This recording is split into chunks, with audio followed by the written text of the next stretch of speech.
भाभियाँ अपने काम निमटा रही थीं। बाबा सहन में बिछी चारपाई पे लेटे आसमान को तक रहे थे। आंखों की नमी बता रही थी वो क्या सोच रहे हैं। अम्मा को अब भी हर आहट पर अदन का गुमान होता। सारा दिन वो कमरे में बैठी इसके कपड़ों, किताबों और तस्वीरों को गले लगाकर रोती रहती। मेरी बच्ची अल्लाह जाने किस हाल में होगी, कहाँ होगी। वो बार बार अदन की तस्वीर को चूम रही थी। अम्मा, अगर आपकी यही हालत रही तो बाकी सबको कौन संभालेगा। अब्दुल्ला भाई ने बात की है ना अपने दोस्त से। इंशाल्लाह बहुत जल्द हमारी अदन हमारे पास होगी। अब उठें, बाहर आएं। भाभी अम्मा को बाजू से पकड़े बाहर ले आईं। तभी गेट के बाहर किसी गाड़ी के टायर चरचराने की आवाज़ आई। बाबा ने आंखों में आई नमी साफ करते उठकर दरवाज़ा खोला। ग्रे करोला इनके घर के सामने खड़ी थी। सामने आते शख्स को देखकर नवाब आलम के माथों पर शिकनों का जाल बिखर गया।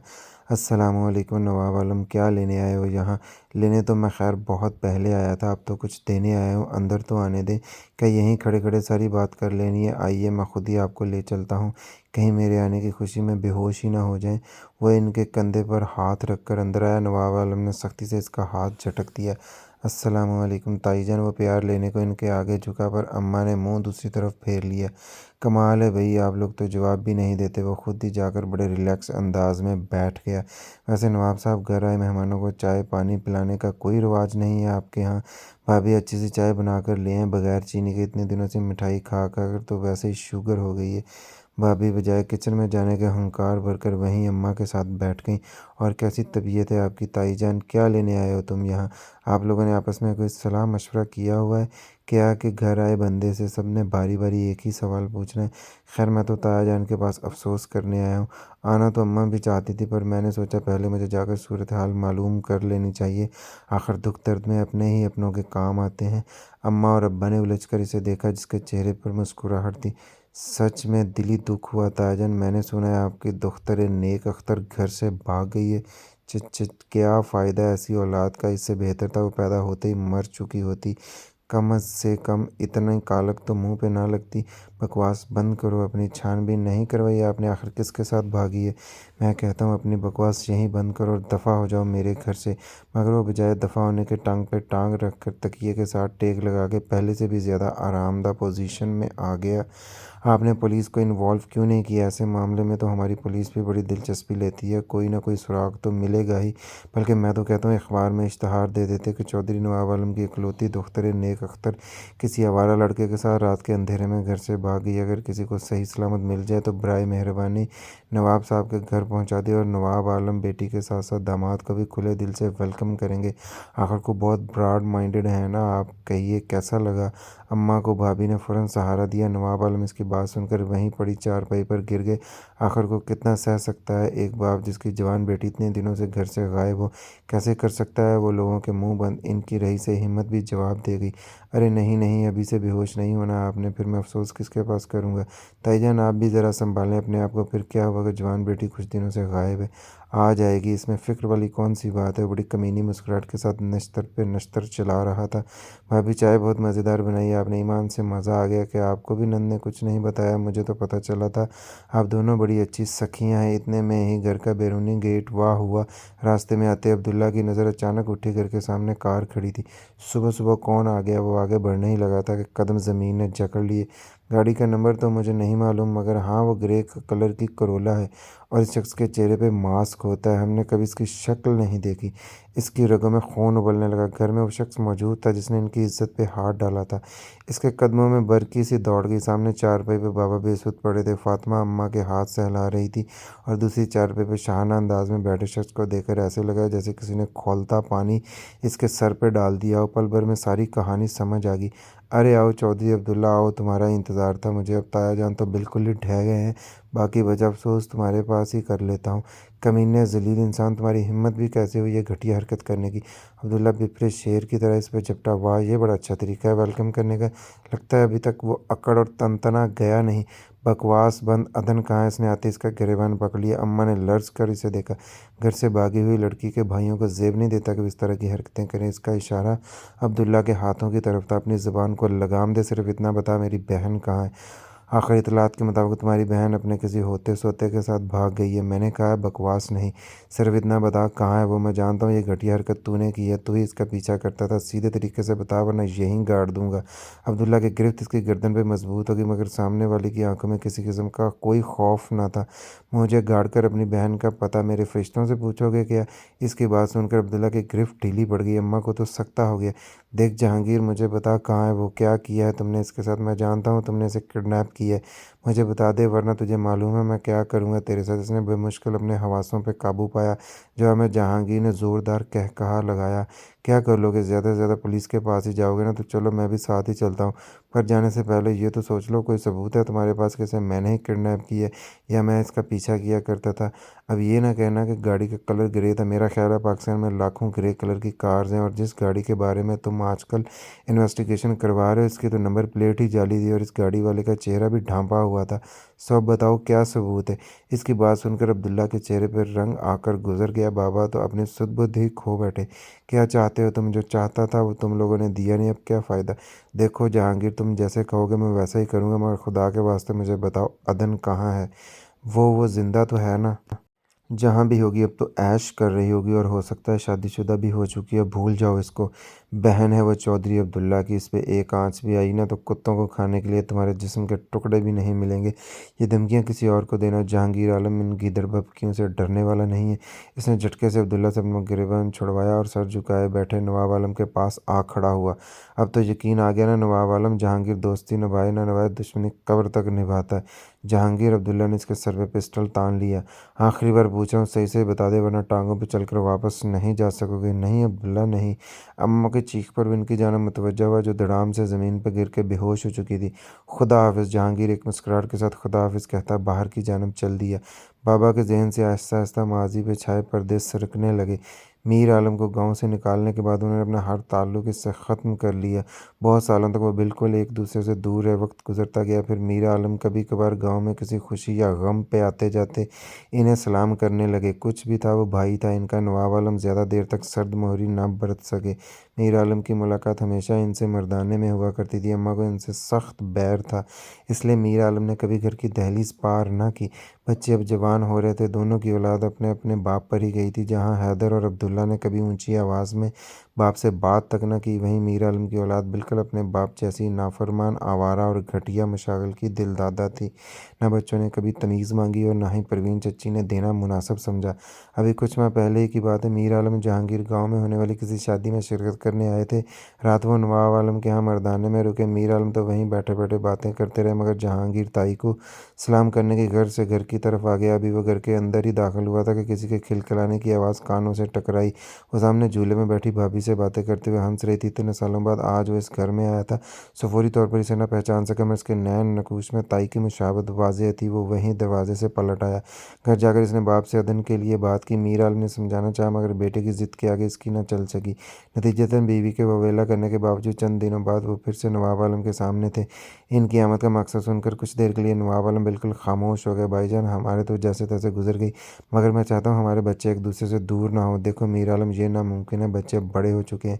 मैं इनकी मर्ज़ी के बिना कोई फ़ैसला नहीं करना चाहता। तुम मेरे भाई हो, 100 बार भी हो, मुझे कोई एतराज़ नहीं, मगर बच्चों की ज़िंदगी के फ़ैसले मैं यूँ इनकी मर्ज़ी जाने बगैर नहीं कर सकता। फिर भी भाईजान, आप एक बार अच्छी तरह से सोच लें। मेरी ख्वाहिश है ज़िंदगी के आखिरी दिनों में अब हम इकट्ठे हो जाए। वो नवाब आलम को बगैर कुछ कहने का मौका दिए उठकर चले गए। घर आकर बाबा ने अम्मा से बात की। आज मीर आलम आया था मेरे पास। खैर थी जहांगीर के लिए अदन का रिश्ता लेने। क्या अम्मा सब कुछ छोड़ छाड़ के बाबा के पास आ बैठी? क्या कहा आपने? दबे लफ्ज़ों में इसे मना कर दिया, मगर इसने कहा एक बार फिर से सोच लें। आय हाय, किस मुंह से आ गया? वो ज़रा शर्म ना आई? भाई के घर का ही लिहाज कर लेता। भूल गया है क्या क्यों इसे गांव से निकाला था? जैसा खुद वैसी आगे से औलाद। न मैं कहती हूँ ऐसी कौन सी बुराई है जिसके लेके मुंह वाले में नहीं है। बेशर्म कहीं के, किस मुंह से मेरी फूलों जैसी बच्ची का रिश्ता गधे के लिए लेने आ गया? दर दर की खाक छान के अब इसे भाई की याद आ गई। भूल गया है वो किस तरह सबने थू थू करके इसे बाहर निकाला था। मगर मुझे तो एक एक लफ्ज़ याद है। इस वक्त आपने इसके मुंह पे मारनी थी कि हमें बख्शो, हम बाज आए तुम्हारे रिश्तेदारियों से। हर दूसरे दिन वो बेशर्म किसी न किसी को साथ लिए गाड़ी में झूले दे ला रहा होता है। शादी भी करवा ले इनसे। शादी कराने का तो ताया का घर ही नज़र आया क्या? अम्मा को तो सुनते ही पतंगे लग गए। मैं बता रही हूँ आपको, मैं अपनी मासूम बच्ची को इस जहन्नुम में नहीं झोंकूंगी। तो मैं कौन सा रिश्ता पक्का कर रहा हूँ? जब दोबारा आएगा तो साफ साफ मना कर कर दूंगा। ना तो परवीन की नाक नहीं कटेगी, फाफा कुटनी ना हो तो। अम्मा को तो अब तक हौल उठ रहे थे। बाबा ही खामोशी से उठकर बाहर चले गए। अदन जो कमरे में खड़ी सारी गुफ्तगू सुन रही थी, बाबा के जाते ही अम्मा के पास आई।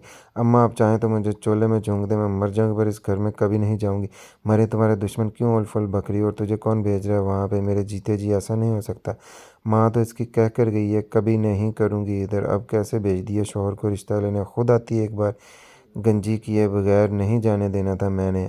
आई बड़ी, मुझे तो इस मीर आलम का आना पहले दिन से ही खटक रहा था, मगर तुम्हारे बाबा की वजह से खामोश रही। इसको भी तो हया ना आई आते हुए, अपनी बहन बेटियां नहीं है तो क्या हुआ, बंदा भाई की बेटियों को तो अपना समझे, पर इसने तो आज तक भाई को भाई ना समझा, भाई की औलाद को क्या समझेगा। आता ज़रा एक बार मेरे सामने सारे करतूत खोल कर रख देती। दिल तो कर रहा है इस परवीन को जाके ऐसा घुमाऊं जो इसके सर पे 2 बार रहते हैं वो भी मेरे हाथ में आ जाए। अम्मा तो जलाल में आ गई थी। बावजूद परेशानी के इनकी बातों पे अदन की हंसी निकल गई। वो चुपके से वहाँ से खिसक गई। हफ्ते बाद जब मीर आलम जवाब लेने आया तो बाबा ने साफ साफ लफ्ज़ों में मना कर दिया। वह जब्त के घूंट भरते वापस हो लिए। घर जाकर जैसे ही मीर आलम ने नवाब आलम का जवाब बताया, जहाँ चच्ची ने सुकून की सांस भरी, वहीं जहांगीर को आग लगी कि उनकी बेटी के लिए आसमान से शहजादे उतरेंगे क्या, जो इन्हें मेरे में बुराइयां नजर आने लग गई हैं। अब्बा, आपको तो बात ही करनी नहीं आती, सीधा सीधा जाके कहते कि इस दिन बारात लेकर आएंगे। फिर देखता किसकी हिम्मत ही आगे बोलने की। अरे छोड़, मिट्टी डाल इन पर। तेरे लिए लड़कियों की कमी है कि एक से बढ़कर एक लड़की है, पर तुझे ही पता नहीं कौन से सरखाब के पर नज़र आ गए इस चुड़ैल में। अपने पुत्र के लिए मैं खुद चांद सी लड़की लाऊंगी। बस अम्मा, अब तू देखती जा मैं क्या करूँगा। अब तक तो वो बदनामी नहीं भूला जो गांव से निकलते वक्त हमारे हिस्से में आई थी। सारा किया धरा आपके भाई का है अब्बा। इसे शुरू से ही हमारे से बैर था। आखिरी फैसला तो इन्हीं का था ना। वो चाहते तो कि इसकी हिम्मत थी हमें गांव से निकालने की, मगर मैंने फिर भी आपको रिश्ता लेने के लिए भेजा। मैंने पहल की हर चीज़ ठीक ने करने में, लेकिन आपके भाई ने बरसों से छिड़ी आग पे और तेल डाल दिया। अब इस घर की तबाही मेरे हाथों लिखी है। देखता हूँ मैं कौन आता है इस सदन बीबी को बयाने। क्या मतलब है तुम्हारा? क्या करने वाले हो तुम? जब करूँगा तब पता चल जाएगा। वो गुस्से से पागल होता घर से बाहर निकल गया। नवाब हाउस में रात के इस वक्त सब सहन में बैठे खुशगपियों में मसरूफ़ थे। जब जहांगीर पाँव की ठोकर से दरवाज़ा खोलता, दंदनाता हुआ इनके सर पे आ खड़ा हुआ। ये क्या बदतमीज़ी है? नवाब आलम फ़ौरन गरजे। अच्छा, तो ये बदतमीज़ी हो गया तो जो आज शाम जहाँ पे हुआ, ऐसे भी कौन से सुरखाब के पर लगे हैं इसमें जो तुम लोगों को सारे जहान की बुराइयां मुझ में नज़र आ रही हैं? इसने पास खड़ी अदन को देखकर चबाते हुए कहा, ज़बान संभाल कर बात करो अपनी। तुम दोनों कमरे में जाओ। नवाब आलम ने अम्मा और अदन को कमरे में जाने का इशारा किया। अम्मा के पीछे खड़ी अदन भाग कर कमरे में चली गई। ना अच्छाई कौन सी है तुम्हारे अंदर जो मेरे घर में आके बकवास कर रहे हो? दोबारा मेरी बेटी के बारे में एक लफ्ज़ भी कहा तो ये डोंगे जैसा मुंह मार मार के नीलो नील कर दूंगी। अम्मा का तो इसे देखते ही दिमाग घूम गया। तुम कमरे में जाओ। बाबा ने सख्त नज़रों से अम्मा को देखा। वो जहांगीर को घूरते हुए अंदर चली गई। एक बात याद रखना नवाब आलम, मुझे तो अब तक वो सब नहीं बोलता जो तुमने पहले हमारे साथ किया था। अब जो दोबारा हुआ वो सारी उम्र नहीं भूल सकता। रखो सीने से लगा के अपनी बेटी को। देखता हूँ मैं किसकी हिम्मत है इस दरवाजे पे बारात लाने की। तुम लोगों को गिड़गिड़ाकर मुझसे माफ़ी ना मांगनी पड़ी तो मेरा नाम भी जहांगीर आलम नहीं है। दिखा दी अपनी औकात। अगर अब तुम्हारी बकवास ख़त्म हो चुकी है तो अपना मुंह उठाओ और दफ़ा हो जाओ यहाँ से। अब्दुल्ला ने मुठियाँ भींच कर कहा। और दूसरी बात, जहांगीर दोस्ती निभाए न निभाए, दुश्मनी कब्र तक निभाता है। वो एक कहर आलूद नज़र कमरे की जानब डालता हुआ जैसे आया था वैसे ही चला गया। दिन यूं ही बेकैफ गुजर रहे थे। नेहा और खाला 3 दिन डेरा डालने के बाद वापस चली गई थी। वो घर में भी गायब दिमाग रहता और ऑफिस आकर भी अपनी सोचों में ही उलझा रहता। घर में इसकी रूटीन में तब्दीली सबसे पहले तलाल ही नोट करते थे, मगर इन्हें तो आजकल घर आने की भी फुर्सत नहीं थी। मम्मी तो इसको ऑफिस भेजकर बिल्कुल ही मुतमईन हो गई थी, जैसे ऑफिस आकर वो हर चीज़ भी भूल जाएगा। और ये सच भी था, इसने सब कुछ छोड़ दिया था। अहमद, अरसलान, शारक के कॉल्स मैसेजेस वो पहले पहल इग्नोर करता रहा। फिर आखिरकार इनसे हर ताल्लुक ही तोड़ लिया। दोस्त, क्लब, बार्स, हर चीज़ से वो मुंह मोड़ चुका था, मगर सुकून फिर भी न था। सारा दिन वो एक ही नुक्ते पर सोचता रहता, आखिर क्या करना है मैंने इसका? क्यों ले आया? कब तक रख सकता हूँ इसको फ्लैट पे? अगर डैडी को पता चल गया। लेकिन इन्हें तो आजकल अपना होश नहीं, मेरी खबरगिरी कहाँ से करवाएंगे?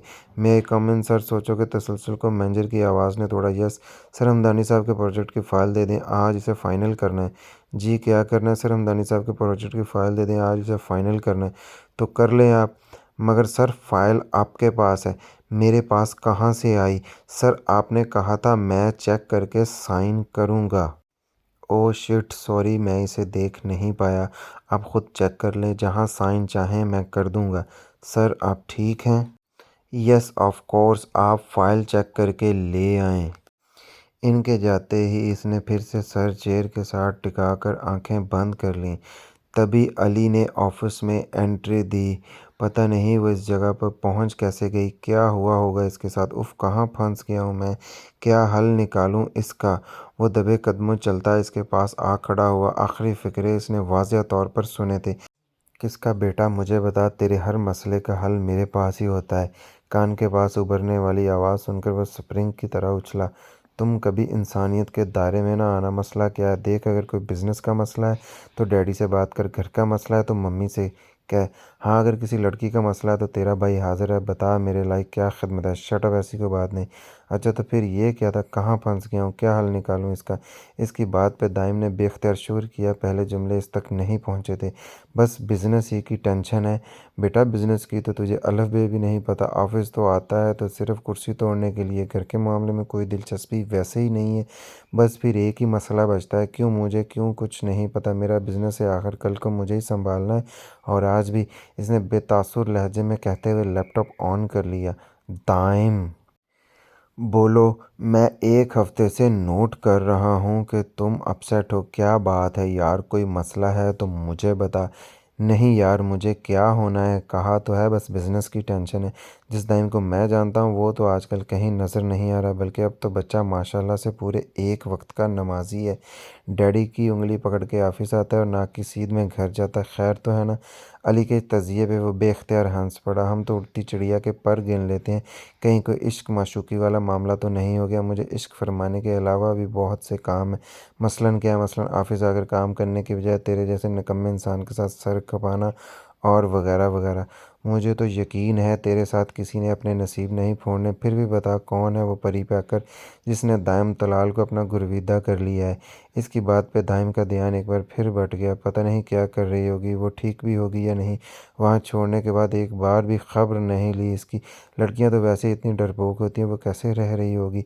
ओ हेलो, कहीं तू भी नया पाकिस्तान बनाने के बारे में तो नहीं सोच रहा। तेरी इत्तला के लिए अर्ज़ है, हमारे लिए इमरान खान ही बहुत है। सो अपने नादर ख्यालात से बाहर निकल आ। आज पेट भरा हुआ है क्या जो आते टर्टर शुरू कर दिए।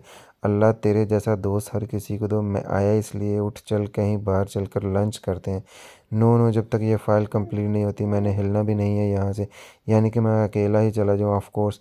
बस साबित हो गया तू एक नंबर का ढीठ और खड़ूस इंसान है। आज के बाद मैंने हरगिज़ तेरे पास नहीं आना। ख़बरदार जो मुझे फ़ोन करके बुलाया। तुझे ये फ़ाइल ज़्यादा अजीज़ है ना, तो मर, इधर ही जा रहा हूँ मैं। ये धमकी एक हफ़्ते में तीसरी बार इसे अली की जानिब से मिली थी। वो बगैर इस पे कान धरे लैपटॉप पे मसरूफ़ रहा, मगर सोचो कि डोर अब भी किसी और के गिर्द उलझी हुई थी। आज बहुत दिनों बाद तलाल अहमद नाश्ते की मेज़ पर मौजूद थे और नाश्ते के साथ साथ अखबार पर गुज़श्ता रोज़ होने वाले मुखालफिन की प्रेस कॉन्फ्रेंस पढ़ रहे थे। ऑफिस कैसा जा रहा है दाइम, उन्होंने खामोशी से नाश्ता करते दाइम को मुखातब किया। दाइम जी डैडी, आपने कुछ कहा। मैंने पूछा ऑफिस कैसा जा रहा है, कोई प्रॉब्लम तो नहीं, क्या प्रोग्रेस है। मेरे ख्याल में तो A1 है, बाकी प्रोग्रेस आप खुद देखिएगा आकर। हाँ चक्कर लगाता हूँ मैं, आज काफ़ी दिन हो गए हैं, बहुत से काम पेंडिंग है। आज कुछ मसरूफियत कम है, लगे हाथों एक दो और काम भी निपटा लेता हूँ। Okay as you like. कितने परसेंट चांसेस है जीतने के। इस बार तो जीत हमारी होगी। मुखालफिन का हाल तो तुम देख चुके हो, इस बार हुकूमत बदल जाएगी। पब्लिक सपोर्ट इसे सबसे ज़्यादा चाहिए, वो ऑलरेडी हमारे साथ है। दैट्स गुड, फिर तो आपकी सीट पक्की है। आजकल मीडिया बहुत आज़ाद हो चुका है, छोटी सी बात का भी इशू बन जाता है, हर कदम फूंक फूंक कर रखना पड़ता है। तुम ऐसा करो, ऑफिस की सिक्योरिटी बढ़ा दो, जितनी भी अहम फाइल जो जो जो प्रोडक्ट्स हमारे अंडर हैं सबकी फ़ाइल्स बैंक में रखवा दो। खुद भी एहतियात बरतो, बगैर सिक्योरिटी के हरगिज़ बाहर मत निकलना। इन दिनों में मुखालफिन सबसे ज़्यादा बिजनेस और फैमिली को ही नुकसान पहुंचाते हैं। ऑफिस में कैश बिल्कुल ना रखना, कुछ बैंक में जमा करो, बाकी सारा घर में रखो। तनाज़ात बढ़ चुके हैं, कभी भी कुछ भी हो सकता है। Okay daddy. बल्कि तुम मैनेजर से कहो आज ही सारी फाइल्स इकट्ठी करे, सिर्फ सॉफ्टवेयर का पेज अपने पास रखो। मैं एक दो काम निपटा लूँ फिर लगाता हूँ चक्कर। और किसी भी पार्टी के बंदे को ऑफिस में घुसने नहीं देना, अरबों की मालियत का सामान है वहाँ। आजकल ये लोग बहुत ऊंची हरकतों पे उतर आए हैं, सो बीवेयर। ठीक है फिर मैं अभी निकलता हूँ, आपके आने तक सब कुछ कलेक्ट कर लूँगा। हाँ ज़रूर, मैं भी 12 बजे तक आता हूँ, तब तक सब कुछ हैंडल करो। सर हिलाता हुआ कीचेन उठाकर बाहर की तरफ बढ़ गया। इन इलेक्शन की वजह से तो मेरी सोशल लाइफ बिल्कुल ख़त्म हो गई है। जल्दी से हो जाए तो जान छूटे। घर में रह रह कर बोर हो गई हूँ। तलाल की हिदायत की वजह से सारा भी बगैर ज़रूरत बाहर नहीं निकलती थी। बस कुछ दिन तो रह गए, फिर सब नॉर्मल हो जाएगा। आप लोग पे कोई आँच भी ना आए तो मैं बर्दाश्त नहीं कर सकता, इसलिए मैं एहतियात बरतती हूँ। सारम ने तो गलती कर ली, पाकिस्तान आकर सारा दिन घर में बोर होता रहता है। हाँ, बस कुछ दिनों तक शाम की सीट भी कंफर्म करवाता हूँ। इसकी भी स्टडी का हर्ज होगा। वैसे दाइम को ऑफिस भेजने का ख्याल बहुत ज़बरदस्त था। इसे ऑफिस में दिलचस्पी लेते देखकर अब मैं भी पुरसुकून हो गया हूँ। वो लाउबाली ज़रूर है मगर गैर जिम्मेदार नहीं है। हाँ, अब तो वो ऑफिस और घर के दरमियान घन चक्कर बना हुआ है, सर खुजाने की भी फुर्सत नहीं है। अच्छा, इसका यही शेड्यूल रहे। सारा ने भी इनकी हाँ में हाँ मिलाई। कुछ देर तक वो इनके साथ घरेलू मामलात ही डिस्कस करती रहीं। चलें, यहाँ थोड़ा सा फ्री हूँ, एक बार अपार्टमेंट का जायज़ा ले लूँ, फिर ऑफिस भी जाना है। कल से तो बर्डन और ज़्यादा हो जाएगा। आज ही सारे काम ख़त्म करता हूँ। तलाल तैयार होने अपने कमरे की तरफ बढ़ गए। शाम तक अम्मा को होश आ चुका था मगर इनके लबों पे कफल लग गया। वो खामोशी से हर एक की सूरत देख रही थीं। आज तो अदन घर आ जाएगी या फिर मीर आलम के घर के किसी बंदे को सुबह को सूरज नसीब नहीं होगा। अब्दुल्ला ने मैगज़ीन गोलियों से फुल करके जेब में रखा। आंखें सुर्ख अंगारा हो रही थी। मुझे रोकिएगा मत बाबा, अपनी इज्जत बढ़कर मुझे कुछ भी अजीज़ नहीं, जान भी नहीं। नवाब आलम बिल्कुल साकत थे। वो तो सोच भी नहीं सकते थे भतीजा इतनी कमीनगी पर उतर आएगा। रुक जाओ अब्दुल्ला। दो कदम ही बढ़ा था कि अम्मा की आवाज़ पर इसने सख्ती से आंखें बंद कर ली। जोश की बजाय होश से काम लो, मेरी बच्ची इसके पास है। अम्मा ठीक कह रही हैं भाई, हमें जज्बात की बजाय अक्ल से काम लेना चाहिए। फिर क्या करूँ मैं, तुम बता दो। ये जानते हुए भी कि मेरी बहन इस कमीने खबीस इंसान के पास है, मैं कुछ नहीं कर पा रहा। मेरे हाथ बंधे हुए हैं। मुझे ख्याल जीने नहीं दे रहा कि मेरी बहन इतने दिनों से इसके पास है। मेरा दिल कर रहा है मैं खुद को गोली मार लूँ। वो आंसू छुपाने को सर झुका गया। अम्मा आहिस्ता आहिस्ता चलती हुई उसके पास आ खड़ी हुई। मर्द वो रोया नहीं करते अब्दुल्ला, अपनी बेटी को मैंने अल्लाह की अमान में दे दी है। मैं सोच भी नहीं सकती थी जहांगीर इतनी जलील हरकत करेगा। अपने ख़ानदान की इज्जत का पास भी नहीं रखेगा। अगर इसे तक जा सकता है तो कुछ भी कर सकता है। तुम मुझे इसके घर ले चलो, मैं एक एक बंदे की मिन्नत करूँगी। परवीन के भी पाँव पकड़ लूँगी। इन्हें जो चाहिए होगा हम इन्हें वो सब दे देंगे। बस मुझे मेरी अदन चाहिए। इसे कहें से ले आओ अब्दुल्ला। मैं इस घर के एक एक फ़र्द के आगे हाथ जोड़ लूँगी। वो कहेंगे मैं मानूँगी। बस कहीं से मेरी बच्ची ला दो। मैं मर जाऊँगी, इसके बगैर मर जाऊँगी। मैं अपनी रोबदार माँ को इस हालत में देखकर अब्दुल्ला और हैदर दोनों की आंखें बरस पड़ी। नहीं अम्मा, आपके बेटे ज़िंदा हैं। मैं इन घटिया लोगों के आगे आपको झुकने नहीं दूँगा। अदन को मैं वापस ला कर रहूँगा, ये वादा है मेरा। नहीं, तुम जहांगीर को कुछ नहीं कहोगे। वो हमारे किए का बदला मेरी मासूम बच्ची से लेगा। तुम बस मुझे इसके घर ले चलो। अब्दुल्ला, मीर आलम को फ़ोन करो, इसे कहो मुझसे आकर मिले अभी। और इसी वक्त बाबा ने ठंडे लहजे में अब्दुल्ला से कहा। इसने फ़ौरन बाप के हुक्म की तामील की। नवाब आलम उठकर मर्दाने की तरफ चले गए। आज पहली बार इन्हें मीर आलम का बेचैनी से इंतज़ार था। अस्सलाम वालेकुम भाईजान, खैरियत तो है ना? अब्दुल्ला का फ़ोन है। मैं फ़ौरन उठकर चला आया। सब ठीक तो है ना? आज से पहले कभी नवाब आलम का बुलावा नहीं गया था, सो इसलिए मीर आलम हैरान थे। नवाब आलम ने तोलती नज़रों से भाई को देखा। क्या बात है भाईजान, अदन कहाँ है? अदन घर पे ही होगी, आप मुझसे क्यों पूछ रहे हैं? मीर आलम को बहुत कुछ गलत होने का एहसास हुआ। बच्चे नहीं हो तुम जो मेरी बात नहीं समझ रहे। मुझे लगता है तुम सुधर चुके हो, मगर नहीं, सांप हमेशा सांप ही रहता है। अपने बेटे से कहो शाम से पहले मेरी बेटी को वापस पहुंचा दे, वरना तुम्हारा बेटा सुबह को सूरज नहीं देखेगा। ये क्या कह रहे हैं आप? मुझे तो कुछ समझ नहीं आ रहा। मेरे सामने ज़्यादा भोले बनने की ज़रूरत नहीं है। मेरा यकीन करें, मुझे कुछ इल्म नहीं। आप क्या कह रहे हैं? कहाँ है अदन? इन्हें पहली बार लगा था कि मीर आलम सच बोल रहा है। हालांकि मुझे तुम्हारी बात पे यकीन है, फिर भी सुन लो। मेरी बेटी एक माह से घर से गायब है और आज जहांगीर आया था मेरे पास ये इतला देने कि अदन को इसने अगवा किया। मैं जानता हूँ कमीनगी तुम लोगों में कूट कूट कर भरी है, मगर तुम्हारी औलाद तुमसे 4 हाथ आगे होगी, इसका अंदाज़ा नहीं था। मीर आलम सदमे से गंग हो गए। ये कैसे हो सकता है? जहांगीर इतना नहीं गिर सकता। वो यही फिक्रें दोहराते हुए उठकर चले गए। तुम्हारा बेटा ये चाँद चढ़ाएगा, मेरी भतीजी को उठवा लेगा। तुमने क्या सोचा मैं तुम्हें ज़िंदा छोड़ दूँगा? बता कहाँ है वो? कहाँ छुपाया इसने मेरी भतीजी को? ये ना कहना तुम जानती नहीं हो, हर काम वो तुम्हारी शह पर करता है। बताओ कहाँ है अदन? मीर आलम ने आते बीवी को सहन में घसीट लिया। तुम इस मनहूस की वजह से मेरे पे हाथ उठाओगे? मैं ज़बान काट दूंगा तुम्हारी अगर आइंदा मेरे भाई या इनके बच्चों को कुछ कहा। बदज़ारत औरत, तुमने उजाड़ दिया मेरा घर, मुझे मेरे भाई से दूर कर दिया, मेरी औलाद को मेरे ख़िलाफ़ कर दिया। मैं तुम्हें ज़िंदा नहीं छोड़ूंगा। जहांगीर घर आया तो अब्बा को गुस्से से पागल होते अम्मा को पीटते देखा। ये क्या कर रहे हैं आप? दिमाग ख़राब हो गया है क्या? बता कहाँ है मेरी बेटी? कहाँ छुपाया तूने अदन को? उन्होंने अम्मा को छोड़कर झटके से इसका गिरेबान थामा।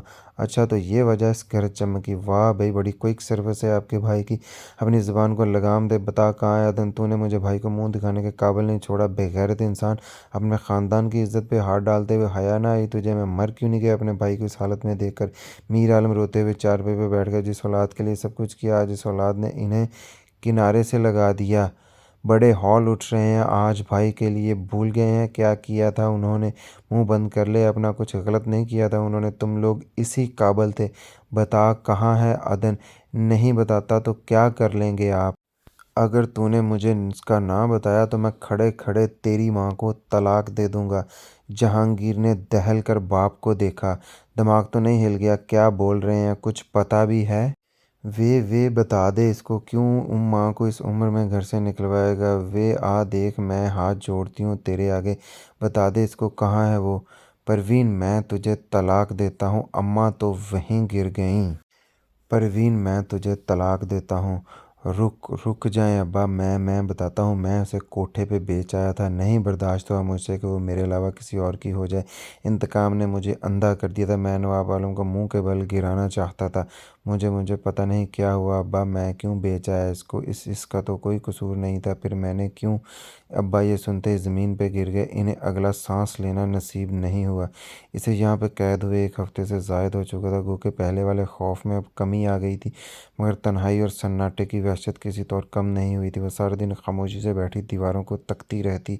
क्या सारी ज़िंदगी वो इधर गुजार देगी? इसने मुझे यहाँ छोड़ने के बाद एक बार भी खबर नहीं ली।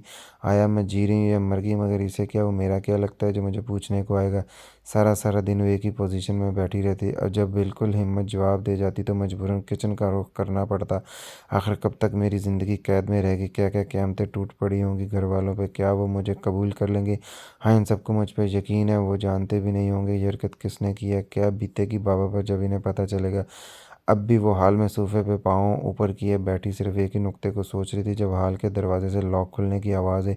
वो यकदम सोफे पे उछल पड़ी। कौन आ गया? वो तो कह रहा था यहाँ पे कोई नहीं आएगा। तो ये कौन खोल रहा है दरवाज़ा? इससे पहले कि वो भागकर कमरे में छुप जाती, कोई बड़े ठाठ से दरवाज़ा खोलता हुआ अंदर आ गया। वो जो कोई था इसे देखकर वहीं जम गया। आंखों में पहले उलझन उभरी, फिर बेयकीनी, और आखिर में गुस्से से रगें तन गईं।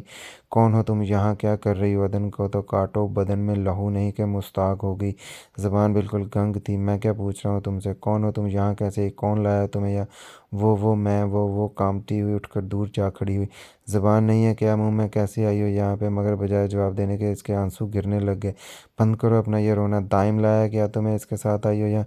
जज जी, उन्होंने ऊंची आवाज़ में दाइम को गाली दी। कब से हो यहाँ पे? मगर इसने आगे से कोई जवाब न दिया। वो तो खौफजदा अंदाज में सूटड बूटड शख्स को देख रही थी जो महज़्ज़ब अंदाज में गालियाँ देते हुए किसी को फ़ोन कर रहा था। अस्सलाम वालेकुम डैडी, मैं आप ही का इंतज़ार कर रहा था। कब आएंगे आप? दाइम ने मोबाइल पर डैडी की कॉल रिसीव करते ही पूछा। हेलो डैडी, क्या बात है? आप बोल क्यों नहीं रहे? 10 मिनट के अंदर अंदर अपने अपार्टमेंट पे पहुंचो। जी क्या क्या कहा आपने? वो बेख्तियार सीट से उठ खड़ा हुआ।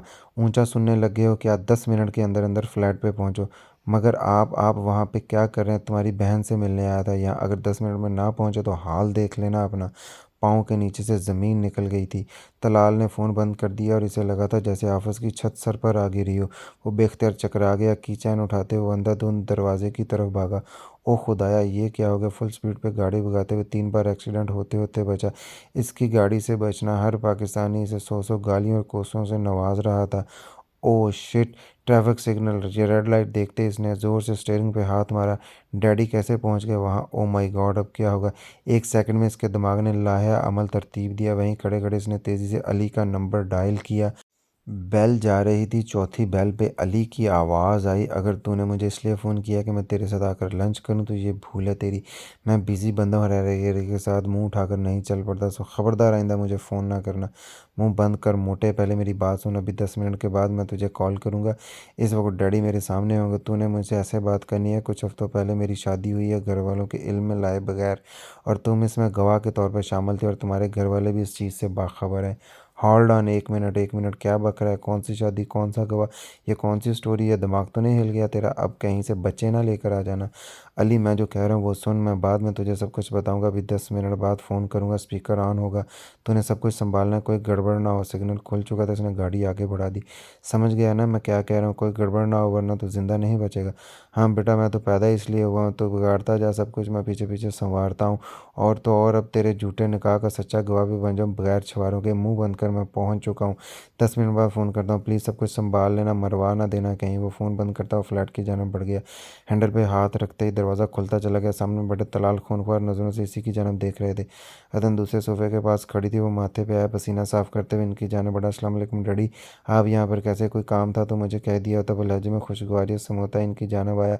जैसे जैसे डैडी की आने की बेइंतहा खुशी हो, तलाल ने हाथ के इशारे से वहीं रोक दिया। कौन है ये? इसने सोफे के पीछे खड़ी अदन को देखा। डैडी, ये अदन है। नाम नहीं पूछा मैंने, किस हैसियत से मौजूद है यहाँ पर?